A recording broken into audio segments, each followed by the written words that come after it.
If you're driven to make a difference, to have an impact, to grow your nonprofit to new heights, then the most important asset you need is a well-executed and scalable strategy. Hi, I'm Tom Kelly, your nonprofit catalyst.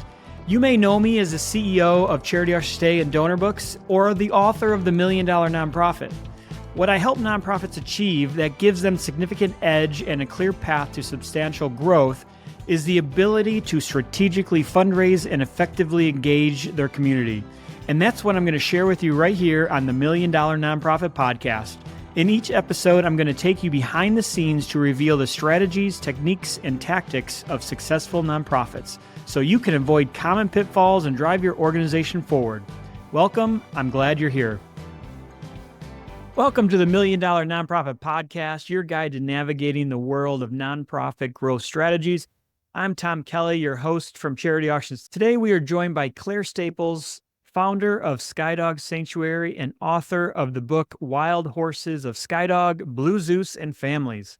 Clare's journey from a high-profile lifestyle to dedicating herself to rescuing wild horses and donkeys is not only inspiring, but also captured beautifully in her new book. Join us as we delve into Clare's experiences and insights and explore the keys to scaling nonprofits with purpose and passion. Clare Staples with Skydog Sanctuary, thank you so much for being here today.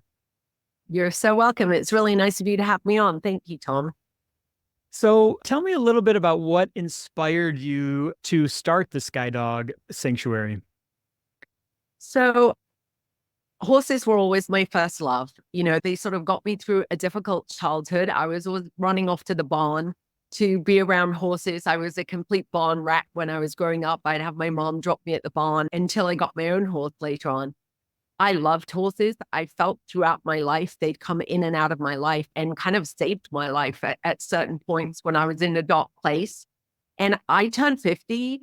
I had just married my husband, and I read a book called The Purpose-Filled Life by Rick Warren. And it kind of talks about how you need to find a purpose as a human being. And I felt like that was lacking in my life. I wanted to live a life with purpose and do something that really was my passion, which was horses.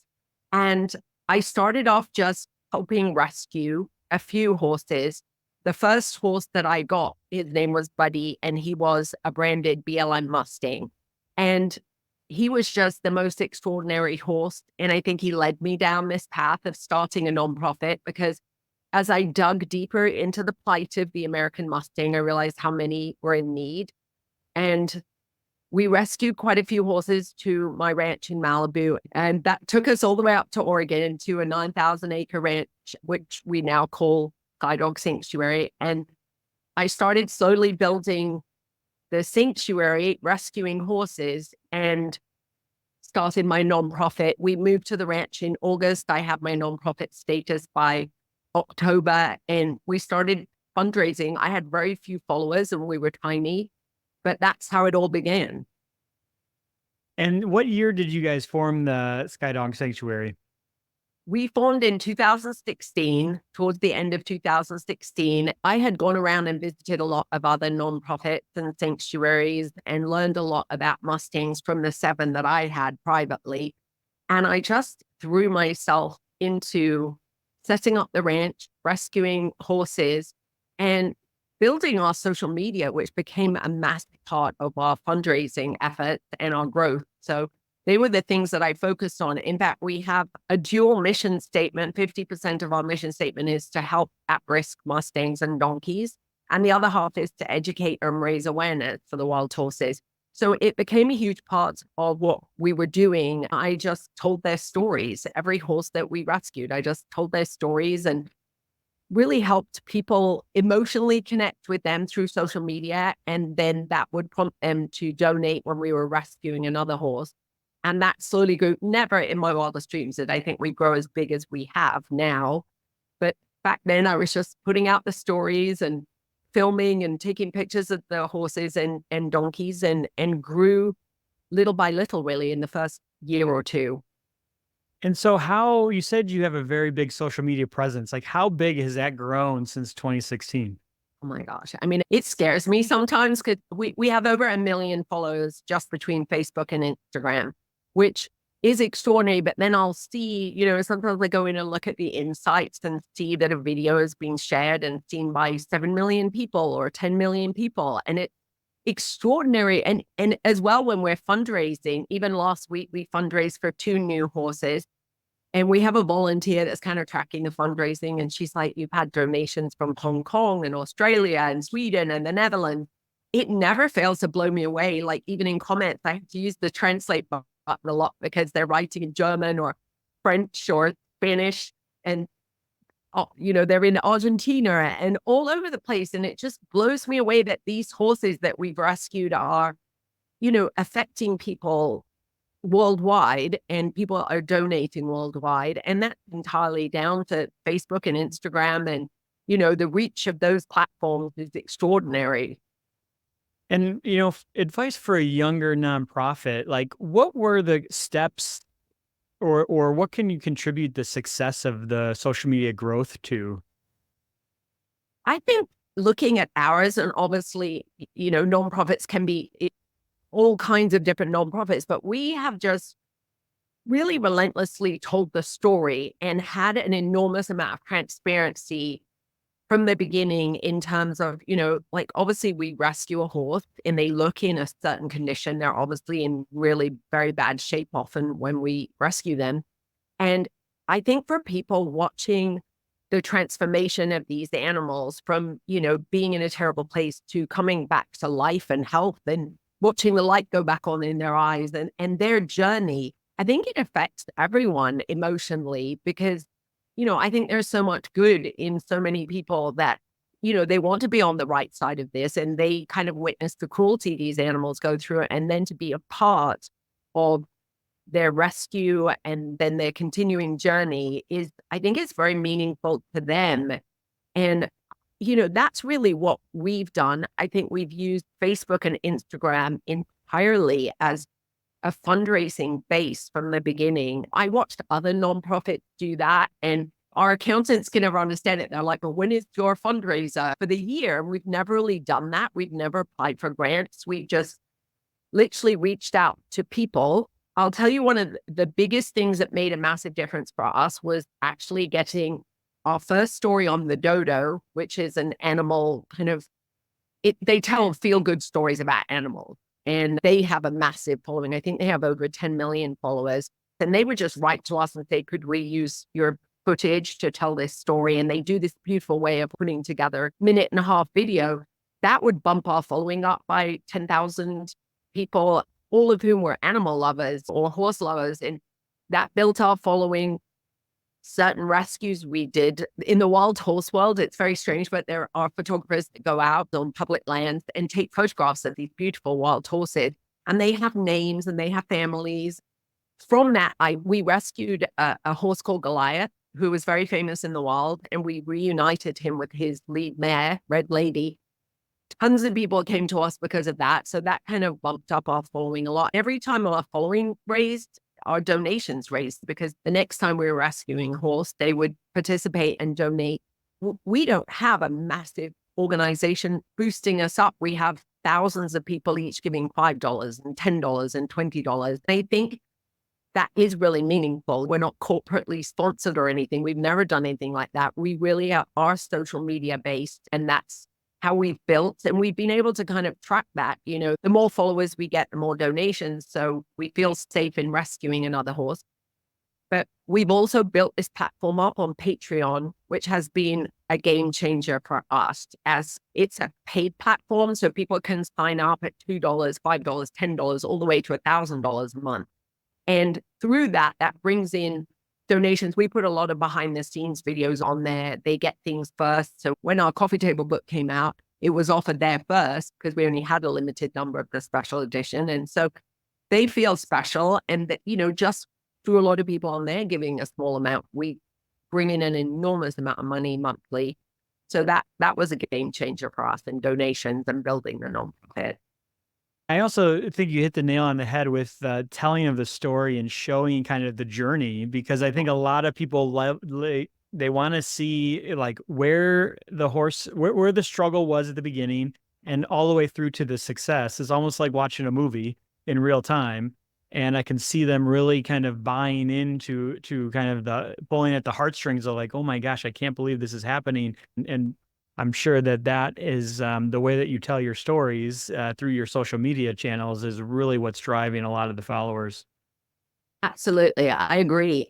I never knew that this was going to work as well as it did. And in fact, I got this email a couple of years ago from the people at Facebook, and I thought it was like a phishing thing or a spoof. They're like, we wanted to jump on a Zoom call. I literally got on a Zoom call with 5 people from Facebook, Meta now, and they were basically saying that we were raising per minute more than any other nonprofit on Facebook. And could I tell my story and sort of include Facebook? And I was really honest. I was like, we would not have made it to where we are without Facebook, and Facebook can be really demonized for a lot of, the negative stuff that happens on there. I was really happy to tell that positive story because they did feel like a partner in our success. And it's just all come about from sort of trial and error and realizing what people connect with and the stories they connect with, which it was never our intention to reunite wild horse families, but because that was such a popular thing and because people loved it so much, we've done more of that. And the book highlights 20 different wild horse families that we've reunited, including Blue Zeus and his family. It's a huge family of 10. That was extraordinary to go on that journey and reunite this big family. I think that telling the stories has been the heart and soul of what has connected people. We get the great joy at the end of it from where this horse came to. Our ultimate goal is to rewild them and turn them out on 9,000 acres of beautiful land with friends and a herd. That's always a very special moment for people to just see them fly off into the distance with their buddies and live as they were born to be, living wild and free on our ranch. And it is a beautiful cinematic end to kind of a movie, as you say. So, and then we revisit them and people pop up and they're like, can I see Thunder or can I see Maple? And we go out and take a little bit of video and it's very unprofessional. It's me falling down a badger hole often or, shaky cameras, but I try and capture their beauty and, let people see how they're doing. But it's also, when we lose a horse or, a horse has an injury or is sick. We had a foal born a couple of days ago and we had to rush them to the vet yesterday. And it is this sort of journey, kind of like a movie, people are praying for the baby and crying, because they're upset for the mother or, whether she's going to make it. It does give you all the feels that a movie would, because you go to see a movie and pay for a movie because you feel great joy and sadness and fear and all these things. And I feel like in a bizarre way, that is what the social media does, that you can follow along. And definitely in the pandemic, it changed a lot for us because suddenly we were getting email from people saying, I'm a teacher of a class and we're remote right now or a nurse in a old people's home or, and they were saying we're showing the videos in the morning because everyone is kind of doesn't want to watch the news and we're all scared and stuck in our house. And so I started posting twice a day and I started making longer videos. And then people could kind of escape into that. And they always kind of had happy endings and you were able to get out into nature. And in a time at which we were all stuck in our houses, we were seeing these horses rewilded and it really changed our social media enormously. Claire, what was your kind of profession before starting the Skydog Sanctuary? Well, Background. I was a model when I was 18. I left England and went to New York and modeled for 5 years. And then when I was about 25, 26, I started working with somebody in the entertainment business and we moved to LA together and I was his manager. So we were around a lot of, I guess, expats, British actors and, Simon Cowell and all these different people that had come over from England and were living in LA. So my life was very, very different.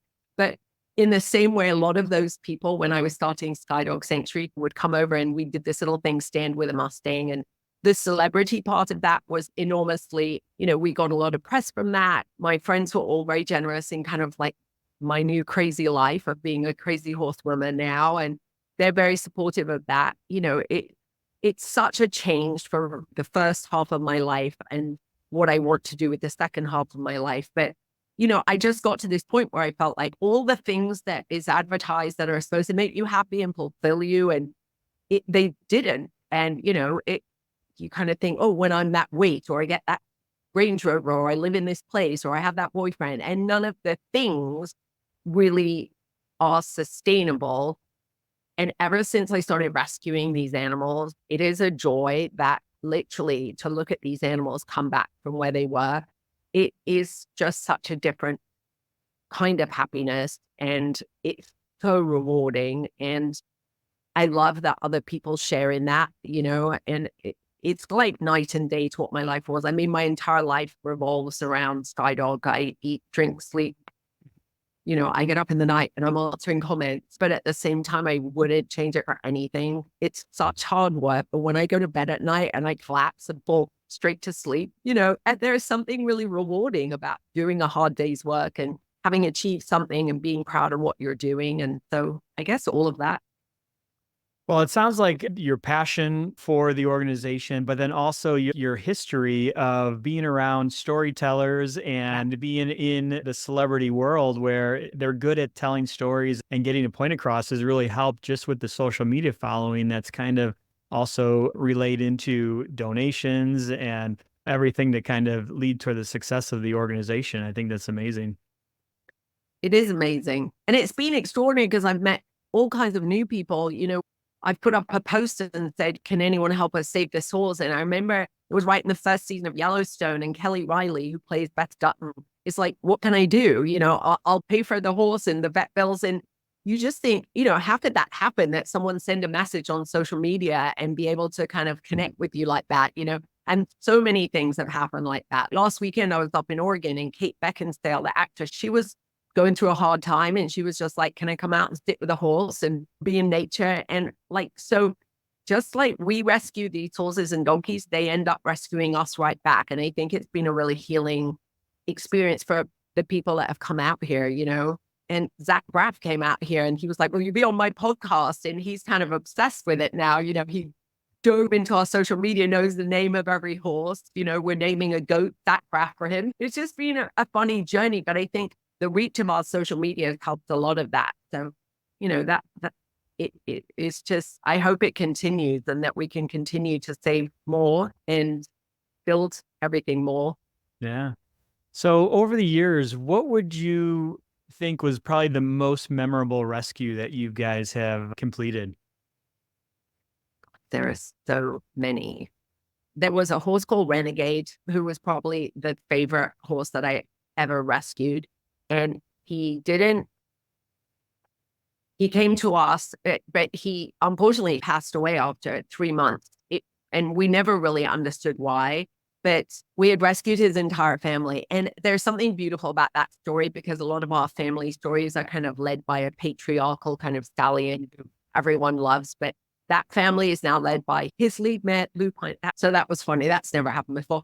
So yeah, that was an extraordinary rescue. And although Renegade isn't with us any longer, his whole family, like 5 generations of them, are with us, and led by a proud, fierce mare called Lupine, who is also beautiful. And that meant a lot to me. I guess, it was probably the worst thing that ever happened to me, because I found him just as he was passing away. But it was also a really beautiful story that came out of that. And, every rescue is special in a different way, and I love all of them differently, but hard to pinpoint just one.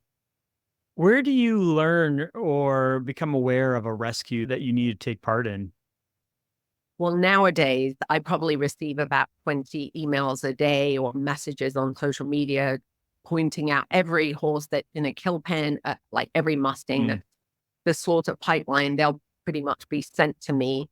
But we also get asked by the Bureau of Land Management, who round up these horses. They ask us to take the special needs horses that they're pretty much going to euthanize because there's something wrong with them and they don't really do a lot of vet care. So we've taken a lot of blind horses, a lot of different special needs. I mean, we've done the most extraordinary things on these wild horses. And every day, the hardest part of what I do is saying no continually because I want to grow responsibly and be sustainable. I've seen so many other rescues fail because they can't say no. So it's almost like a muscle that you have to exercise and realize that we can't save them all. And I think about the horses we've already saved and give them the best care available, but we do our best. And we also help in a lot of small rescues.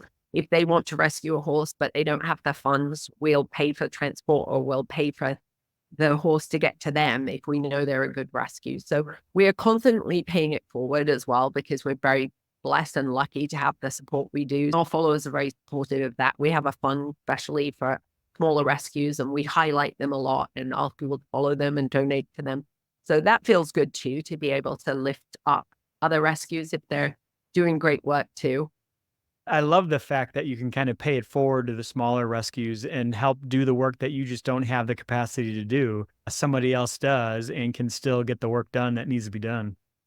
I always feel like that. And I feel a nonprofit, most rescues that I know, there's a lot of not working together or viewing the other rescues as competition for donations or whatever. And I've always felt like all ships rise in the tide. I believe in abundance and we cannot possibly save all the horses we're asked to. But if we can work with a smaller rescue and help them and bring them followers, then that's fantastic, and working together, we can save more horses. So that's something we've always put importance on and tried to kind of inspire others to do the same, that working together, we're all trying to do the same thing, that there isn't a competition for donations. And I will always take the time out for people that write to me and say, I'm thinking of starting a small little rescue, can you give me any pointers? And I will really try, because no one helped me at the beginning. I would contact other sanctuaries and they were like, no, we can't tell you anything. So I try and do the opposite and it works well. I think that way the horses win and we win and the other rescues win. What advice would you give other nonprofits looking to scale their impact in animal welfare or any sector? I think you have to be realistic and realize it takes time and it takes a lot of work. My posting on social media, I tell a lot of stories. I write a lot. When I started and I would write these great long stories, they were like, Claire, no one's going to read all this. You just have to make it short and sweet. And I didn't. I went completely the other way and made it long and wordy and sort of storytelling like. And it definitely worked. And I think, the more that you can update your followers so that they can follow along with the journey and truly see, as you said earlier, where their donation has gone and that they can see that being rewarded. I think that they only then choose to invest more in you, and sort of be devoted to you. And we do a lot to try and thank our donors. I have a volunteer that sends out handwritten cards.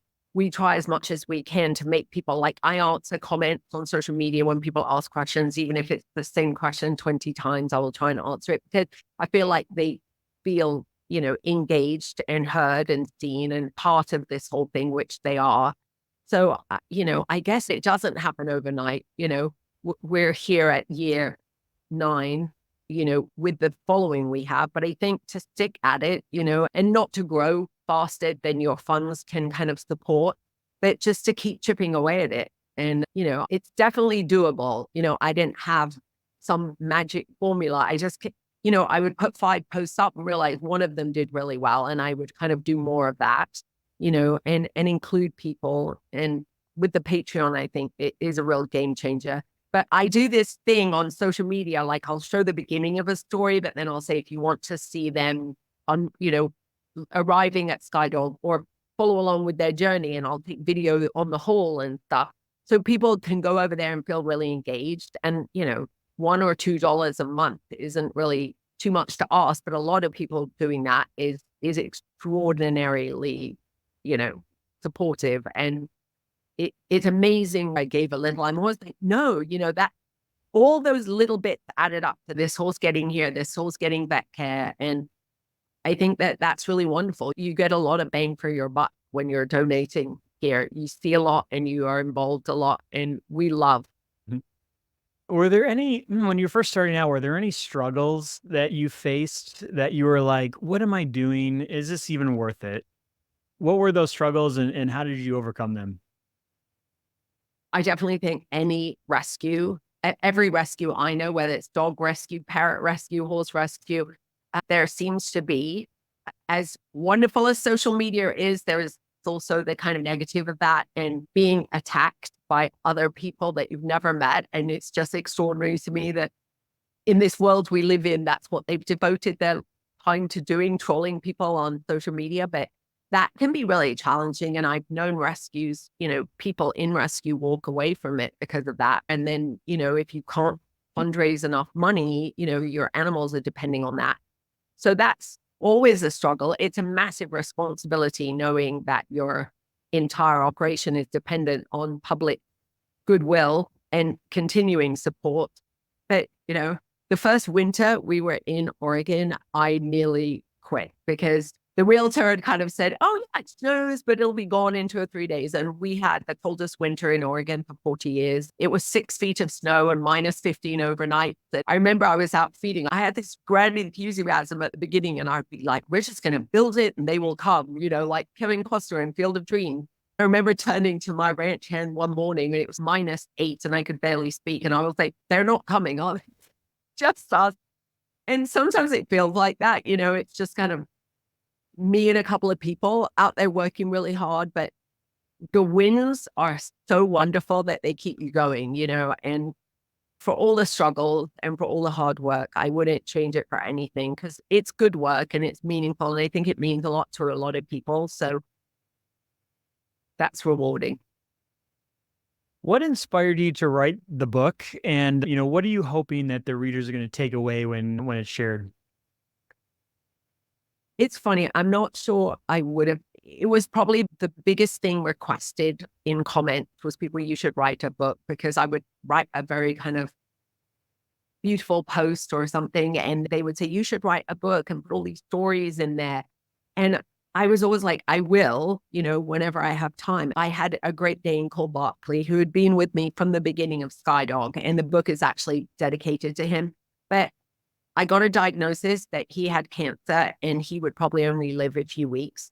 And I was down in Malibu at the time and I thought, okay, I'm just literally going to sit here and be with him, spend every minute, take him to the beach, take him for puppuccinos or, everything that he loves. And so I really then thought, well, this is a great time to write a book if I'm ever going. And I wrote that book with my dog laying at my feet, and I dedicated it to him because I felt like I wouldn't have sat still. And it actually was the best thing I could have done, because I think you don't realize how much you're wearing yourself out, running. You just get used to doing it. And I think slowing it down, I had to feel a lot of things I'd been running from. And, it was a really amazing 6 months that I had with him in the end. And I got the book written. And I also, it was yet another thing that I could do to raise awareness and educate people about the wild horses. We had a lot of photographers started coming out to the ranch and donating their photographs to raise money.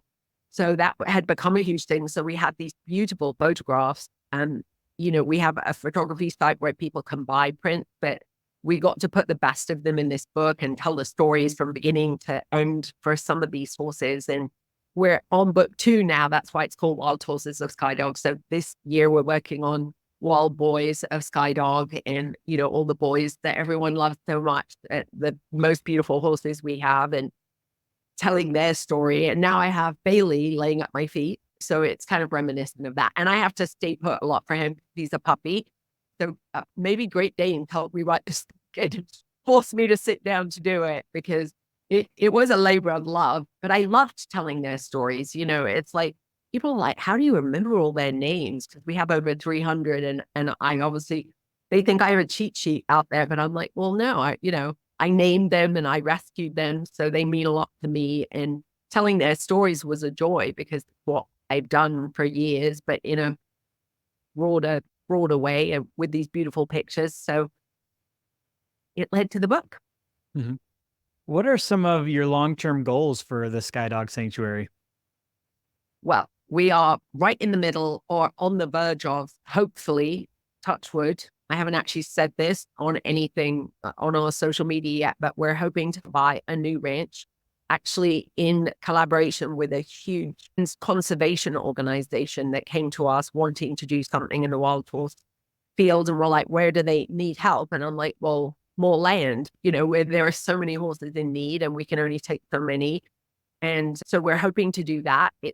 It's a ranch that's much closer to town. So we feel like we can do events there and get more volunteers, get more people involved. But, this is my legacy. I want to try and save more horses. I would like to change legislation further up.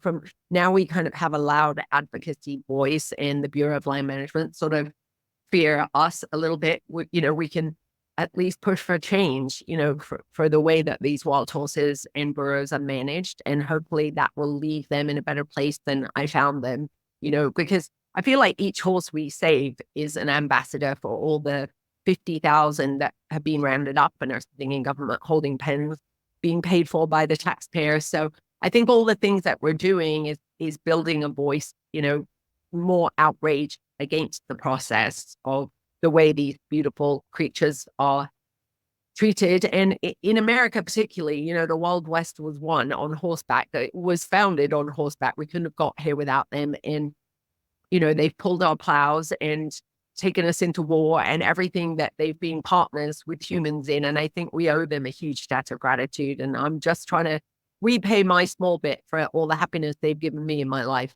Mm-hmm. Well, it sounds like you're very passionate. That's for sure. Thank you, Tom. Finally, what message or call to action would you like to give listeners regarding the importance of supporting organizations like Skydog Sanctuary?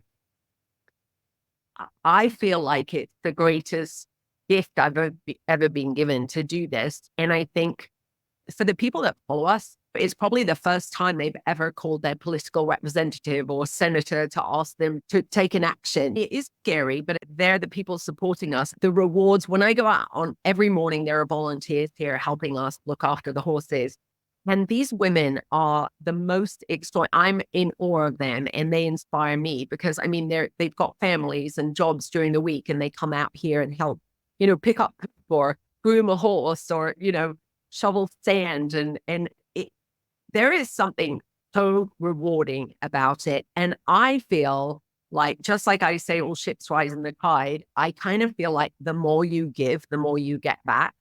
And I think doing things for an unselfish reason, being of service, which is kind of at the heart of everything of this organization, I think other people feel it too. So many spiritual rewards doing that for an animal that has no voice, speaking up for them or helping them recover. And I would encourage anyone, it doesn't have to be horses. There are so many incredible organizations that need help.